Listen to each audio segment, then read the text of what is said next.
అధికారం పోయాక మాజీ మంత్రి కేటీఆర్ కు మతి భ్రమించిందన్నారు కాంగ్రెస్ నేతలు. రేవంత్ సుపరిపాలన చూసి ఓర్వలేక అసెంబ్లీ సమావేశాలను అడ్డుకోవాలని కుట్రలు చేస్తున్నారన్నారు. ఇక కేంద్రం తెలంగాణపై సవతి ప్రేమ చూపిస్తోందని విమర్శించారు. కేంద్రం నుంచి రాష్ట్రానికి రావాల్సిన నిధులను వెంటనే విడుదల చేయాలని డిమాండ్ చేశారు.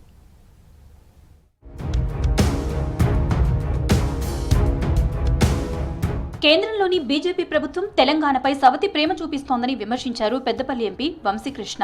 Ramagundam fertilizers and chemicals limited ని కేంద్రం నిర్లక్ష్యంతో నడిపిస్తోందని ఆరోపించారు. పెద్దపల్లిలో ఉన్న ఆర్ఎఫ్సీఎల్ ని పట్టించుకోవట్లేదని జేపీ నడ్డాకు తాను ఎన్నోసార్లు లేఖలు రాశానని గుర్తు చేశారు. ఆర్ఎఫ్సీఎల్ హెడ్ ఆఫీస్ ని ఢిల్లీ నుంచి హైదరాబాద్ కి మార్చాలని తాను కోరానన్నారు ఎంపీ. యూరియా మిస్మేనేజ్మెంట్ ఏదైతే కంప్లీట్ గా బీజేపీ ప్రభుత్వంలో నడుస్తున్నదో, చక్కగా ఇంపోర్ట్లు చేస్తలేరు, ఉన్న ప్రొడక్షన్ తీస్తలేరు, మళ్ళీ తెలంగాణని రైతాంగాన్ని ఏదైతే ఇబ్బంది పెడుతున్నారో ఇది బీజేపీ పార్టీ మీద వస్తుందని చెప్పి మళ్ళొకసారి మీ అందరికి తెలియజేస్తున్నాము. మేము దీని మీద ఖచ్చితంగా పోరాడతాము.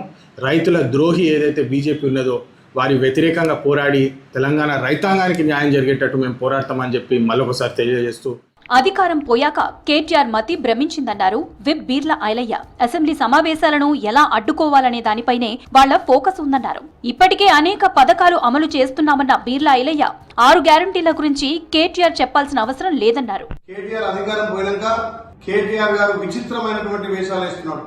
టీఆర్ఎస్ ఎమ్మెల్యేలకు తెలంగాణ అభివృద్ధి, వాళ్ళ నియోజకవర్గాల అభివృద్ధి కోసం మాటలు చెప్పాలి కానీ తెలంగాణ సమావేశాలు ఏ రకంగా అడ్డుకోవాలి, మరి గత ధనిక రాష్ట్రంలో వాళ్ళు ఏని పనులు మా గౌరవ ముఖ్యమంత్రి రేవంత్ రెడ్డి గారు ప్రజాపాలన ద్వారా చేస్తుంటే ఓర్వలేక, తెలంగాణ ప్రజల నుంచి వస్తున్నటువంటి ఆదరణ చూసి ఓర్వలేక ఈ సమావేశాలను అడ్డుకోవాలని చెప్పి ప్రయత్నం చేస్తున్నాడు.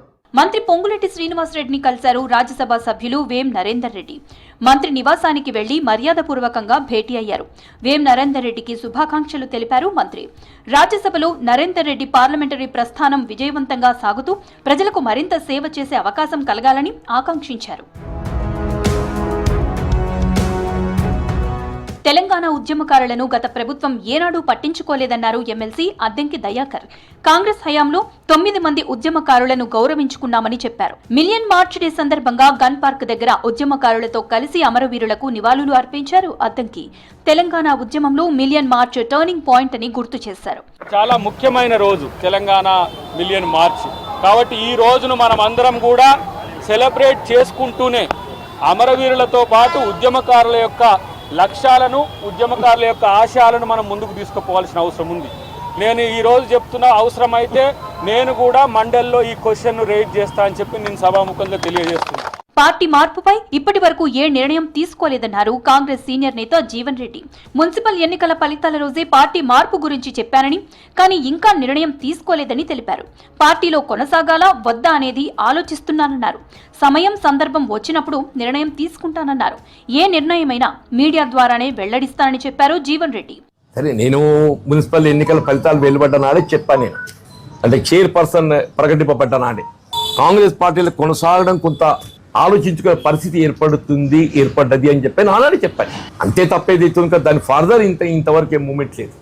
సమయం సందర్భం వచ్చినప్పుడు ఏదైతుందో ఏ నిర్ణయం తీసుకున్నా మీ ద్వారానే విలువ.